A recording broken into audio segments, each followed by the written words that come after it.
রান্না হয়নি?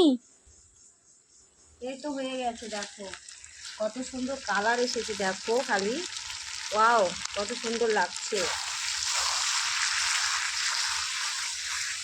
দেখো খেতে শুরু করে হচ্ছে, টেস্ট শুরু হবে, খুবই ভালো লাগছে দেখে। আর আমি দেখো যে উনুনে রান্না করছি।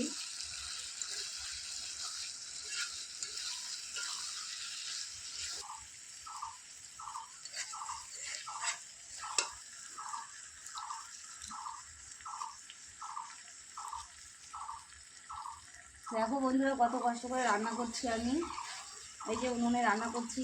আর আমাদের খড়ি নেই, দেখো যে ভেজা ভেজা খড়িতে দেখাবো, ভেজা ভেজা খড়ি দেখো, এগুলো শুকায়নি, বৃষ্টি হচ্ছে দুদিন থেকে। তো এই ভেজা ভেজা খড়িগুলো দিয়ে রান্না করছি।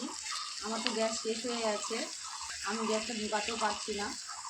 আর এত কষ্ট করে রান্না করছি দেখো, মানে খাবার দিয়ে ধোয়া ধোয়া গন্ধ হচ্ছে, মানে যেহেতু খড়িটা ভেজা আছে জ্বলছে না, সেই কারণে কিন্তু রান্নার যে করছি খাবারগুলো দিয়ে গন্ধ লাগছে, মানে ঠিকমতো খেতে পারছি না আমরা।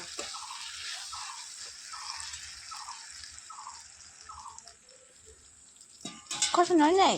হ্যাঁ, বলে দিলাম।